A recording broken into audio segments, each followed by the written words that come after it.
KKB merupakan singkatan dari kelompok kriminal bersenjata di Papua yang sebelumnya lebih dikenal dengan OPM, Organisasi Papua Merdeka. Kelompok ini ditetapkan pemerintah sebagai organisasi teroris sejak tahun 2021.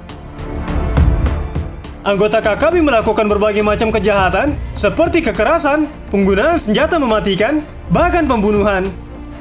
Tujuan KKB adalah membuat kegaduhan, meneror, yang ujungnya berupaya membebaskan Papua dari Negara Kesatuan Republik Indonesia. Tidak sedikit warga sipil, bahkan personel TNI dan Polri yang menjadi korban KKB.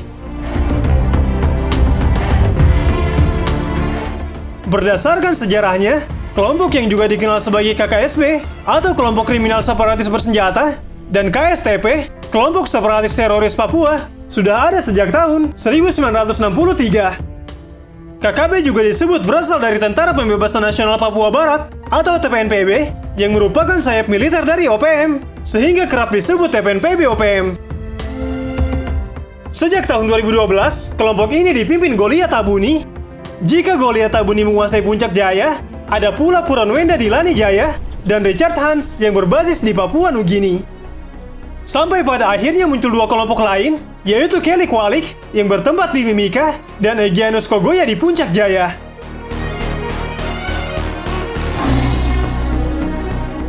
Dalam laman resmi DPR RI, anggota Komisi 1, Hasanuddin, menilai perubahan nama dari OPM menjadi KKB justru menyuburkan kekerasan.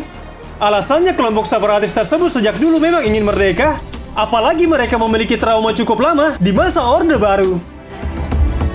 Pada saat menjadi ajudan Presiden B.J. Habibie, Hasanuddin pernah diminta mengundang 100 tokoh Papua ke Jakarta. Dalam pertemuan tersebut, terjadi perdebatan yang berujung permintaan referendum dari para tokoh Papua karena ada keinginan lepas dari Negara Kesatuan Republik Indonesia. Akhirnya saat itu diambil kebijakan berupa pemberian otonomi khusus atau OSUS bagi Papua, sehingga digelontorkan anggaran yang besar untuk Papua. Namun anggaran otonomi khusus hanya dinikmati kaum elit Papua. Anggaran seakan tidak mengalir ke lapisan rakyat paling bawah. Hasanuddin juga menyesalkan perubahan istilah OPM menjadi KKB, karena dalam pandangannya, KKB hanya sekelompok kriminal biasa, padahal mereka yang tertangkap selalu menyuarakan kemerdekaan Papua. KKB tidak hanya melakukan kriminalitas biasa, melainkan ada tujuan separatisme.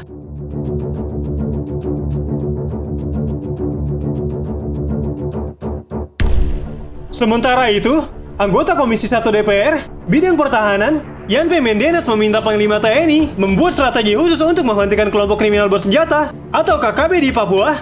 Dia menilai pembangunan Papua akan susah berjalan jika tidak didukung keamanan.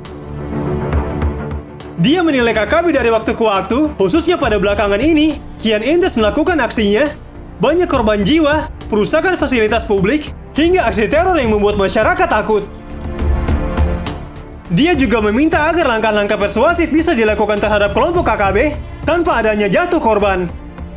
Di samping itu, perlu adanya pendekatan komunikasi kepada kelompok KKB agar intensitas mereka menurun dan tidak meluas ke daerah yang sebelumnya aman.